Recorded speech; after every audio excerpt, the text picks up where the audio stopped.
ってきた。危ない。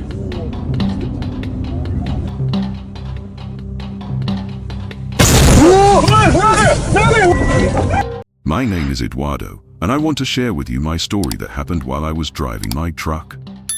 I've been a truck driver for many years. That time, I was with Harlan, my colleague.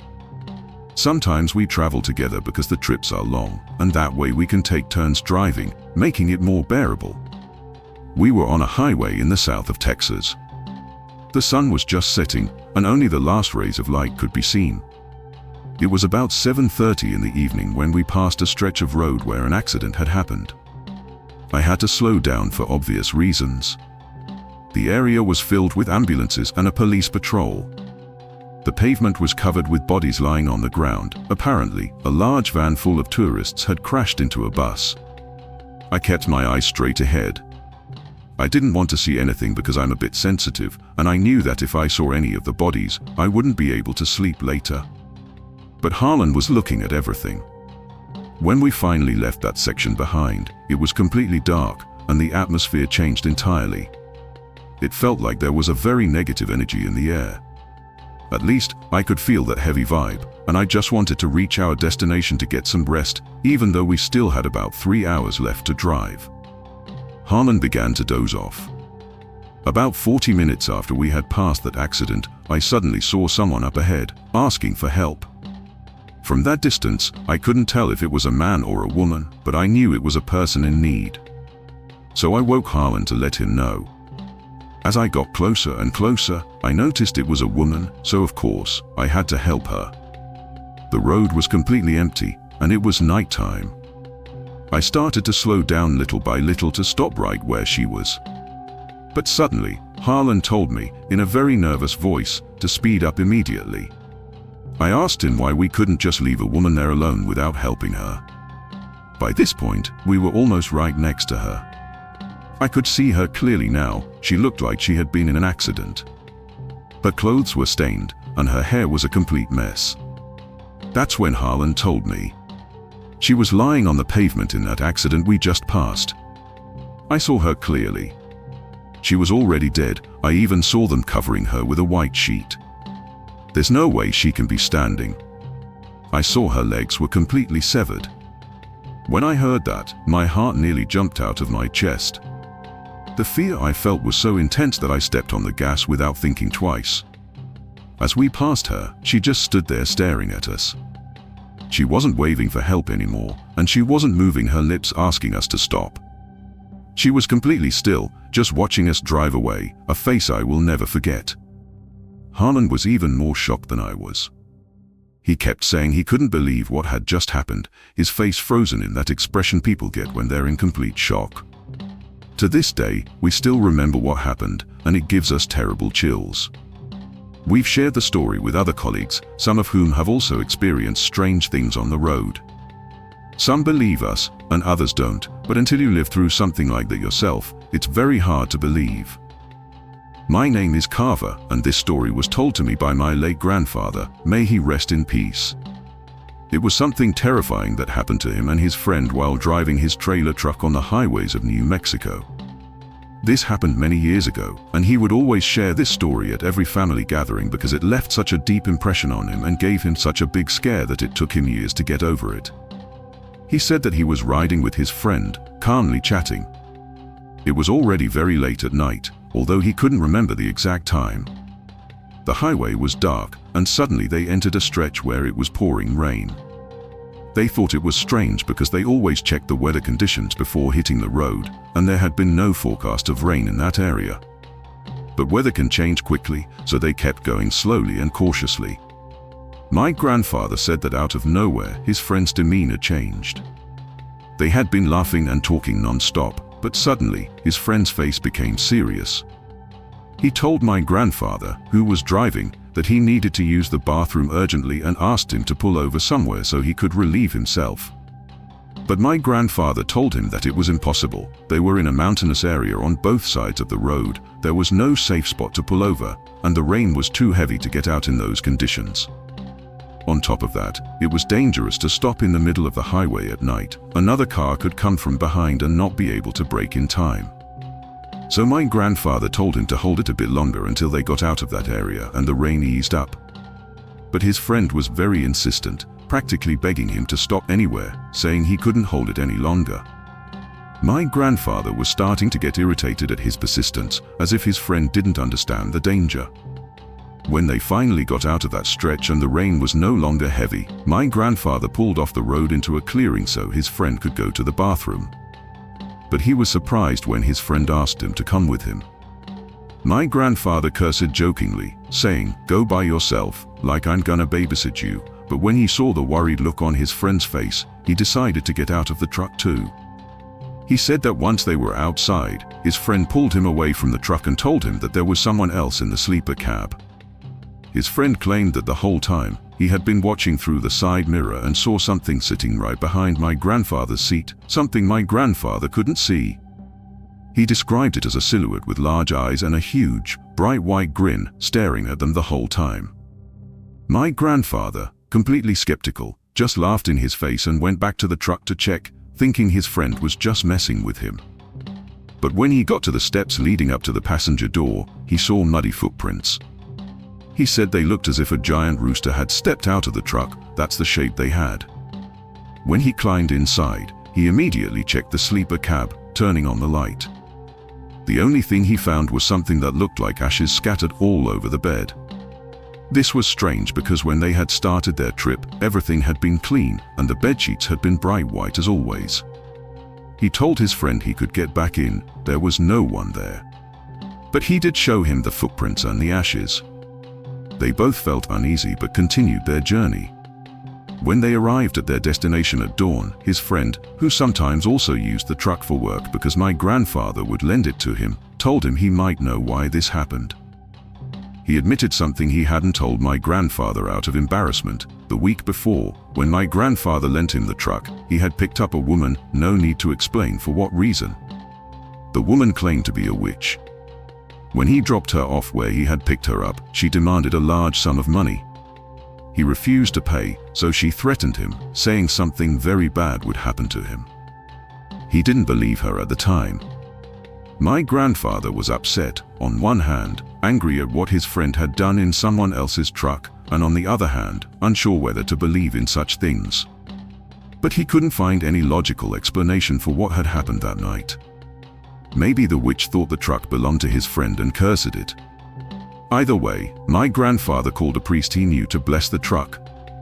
After that, nothing strange ever happened to him again. However, his friend kept saying he saw strange things at his house, dark, terrifying shapes. Sometimes he felt chills that wouldn't go away. Many nights, he would wake up suddenly with an indescribable fear. But that wasn't the end. 2 months later, something happened. His friend suddenly fell gravely ill, out of nowhere. A few days later, he passed away. That doesn't necessarily mean the witch caused it, but it was strange and too much of a coincidence. At the time, his friend was only 50 years old and in good health. That's something we'll never truly know, so I leave it to your personal judgment. That was my grandfather's story, and also a story from Sonora. Thanks for listening. Hello Prater, I finally managed to share this story with all of you, and I must clarify that it's not mine. It belongs to my father, who used to be a truck driver, although he retired a few years ago. I remember one day he came home looking very shaken. We hadn't seen him in days because his trips were usually very long. Sometimes he'd drive almost across the entire country and be away from home for several days. My sister and I ran to hug him as always, but my mother immediately noticed something was off. She asked him how his trip had gone and why he had that strange look on his face. This is what he told us. He said the outbound trip went perfectly fine, but on the way back, something happened that he still couldn't find a logical explanation for.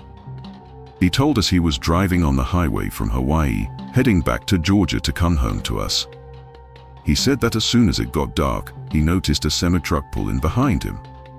Since my father was hauling a double trailer, he had to drive extremely slowly for safety reasons. The truck behind him only had one trailer, so my father signaled for him to pass. But instead of passing, the truck behind started honking. My father moved over as far as he could to let him pass, since it was a one-way stretch of road and there were no other cars around, just the two of them. He couldn't understand why the other driver simply didn't overtake him. Suddenly, that truck began to pull up alongside his. My father couldn't tell who was driving because the windshield of that truck was completely dark. He kept motioning for the other truck to pass and keep moving because it was dangerous for them to be driving side by side like that, especially since the road had sharp curves. My dad began honking repeatedly, doing everything he could because a very dangerous curve was coming up and it was impossible to take it while driving side by side, almost as if the other driver was trying to race him. When they reached the curve, the other truck suddenly shot straight off the road and into the void. The shock was so great that my father almost lost control of his own truck, but he managed to stop so he could try to help the other driver and call for emergency services. He got out of his truck and ran to look over the edge. But my dad says the drop wasn't even that deep. He shone his flashlight, which he always carried, and there was nothing. He had expected to see a wrecked semi, maybe on fire or completely destroyed, but there was no trace of any truck or any other vehicle. He could see the whole area clearly because it wasn't that far down, and with his large flashlight, everything was perfectly visible. Now he didn't know whether to call emergency services or just leave, because there was nothing to report. So he ran back to his truck and drove away immediately.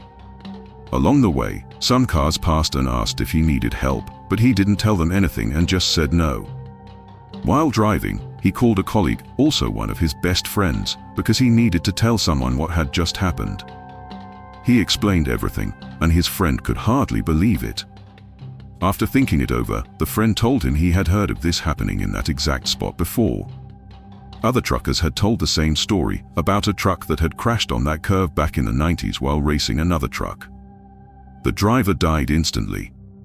Some have claimed to see it on that same stretch of highway, urging other truckers to speed up and then suddenly disappearing into thin air or driving off into the void, leaving no trace. But his friend had never really believed the paranormal side of the story, even though the crash had truly happened, until my father told him he had experienced it himself. Now, he was just as shocked as my father. My father said that after that, he didn't want to stop to rest anywhere. All he wanted was to make it home to us. After such a scare, the only thing he wanted was to be with his family. So yes, I do believe in paranormal things, especially on highways. If you think about it, many tragic things happen there, and not all souls are able to rest. Sometimes they don't even know they no longer belong to this world. Hey Prater, I want to share this story about my father, who's been trucking across United States of America for as long as I can remember. He's always told me both paranormal and non-paranormal stories from his years on the road, but I think this one in particular is worth hearing because personally, it scared me the most. It scared my father too, not just because it was creepy, but because it's the kind of thing that could happen to anyone. Bad people like that can be found anywhere, people who practice black magic and all sorts of strange things. Believe it or not, to this day he still feels the fear from what I'm about to tell you. He was on his way back home after a 10-hour trip for a delivery. He'd already been on the road for 5 of those hours, and it was early morning, around 2 a.m., when he came upon a criminal group blocking the highway. He decided to turn back and take a route that only he and a few colleagues knew about, a dirt road through the wilderness that eventually reconnected to the main highway. He's used to situations like that, so he always keeps a backup plan, an alternate route, because a lot of times he's given an exact delivery time and can't afford to be late. So he took this back route I'm telling you about, which in my opinion is already pretty terrifying. Going through the wilderness completely alone in the middle of nowhere, at night, is not exactly the smartest move, no offense to my dad, but it's something we've always scolded him for. Still, that's just the way he is. He'd made it more than halfway along the dirt stretch, heading toward the highway again, when he saw a light in the distance. It looked like a fire. The closer he got, the more he realized it really was a fire, not a wildfire, but a large bonfire. He kept going, even though it was unsettling to see that at such an hour. He figured maybe it was just some farmer keeping warm, since that night was freezing. But as he got closer, he noticed several women gathered around the fire, throwing things into it. At first, he couldn't tell what they were tossing in. But as he drew nearer, he realized they were live animals. My father was completely horrified. He hit the brakes and stopped, unsure whether to turn back, which would mean retracing all the miles he had just driven, risking running into the criminal group still blocking the highway. He just sat there watching these women, who were laughing hysterically as they committed such an atrocity. They were all dressed in white. He didn't count them exactly, but he guessed there were about 8. They cheered every time they threw a poor animal into the flames. Then they joined hands and began twisting their bodies in a strange, grotesque way, chanting something he couldn't understand. At that point, my dad decided he would just floor it and speed past them. He didn't want to turn back anymore. But the second he hit the gas, one of the women suddenly snapped her head toward him. He said her face was hideous, gaunt, with huge, furious eyes filled with pure malice. She shouted something to the others, warning them about my dad, and in an instant they all started running straight toward his truck. Since he was driving a big rig, there was no way he could make a quick U-turn. So instead, he threw it in reverse and backed up at full speed, watching in his mirrors as these women sprinted after him, intent on doing God knows what. He said they were old women, yet they ran like young athletes, even though they were extremely hunched over. He had no idea how far he drove in reverse, praying no vehicle would appear behind him, since visibility was terrible. Finally, they just seemed to give up and stopped chasing him. Once he felt safe, he turned around and got back to the main highway with the biggest scare of his life. We're convinced they were witches or evil people performing some kind of ritual. And when you think about it, how many others might be out there doing things like that in desolate places at night? Evil is everywhere, and that's a lesson my father learned the hard way. If you want to hear more highway stories, dare to listen to the next video. I'm sure it'll disturb you. These stories, though wrapped in eerie and supernatural tones, share a deeper truth that applies strongly to modern life. Danger often comes not only from the unknown, but from people with harmful intentions. Whether it's a blocked road, a strange gathering in the dark, or rituals in desolate places, the lesson remains: trust your instincts, stay alert, and avoid unnecessary risks. In today's world, threats may not always look like witches by a bonfire. They could be scams, unsafe neighborhoods, or manipulative people hiding in plain sight. Always have a backup plan, like the driver who knew an alternate route, but also know when the safest choice is to retreat entirely. Your safety is worth more than punctuality, pride, or curiosity. If something feels wrong, it probably is, and walking or driving it away might be the smartest decision you ever make.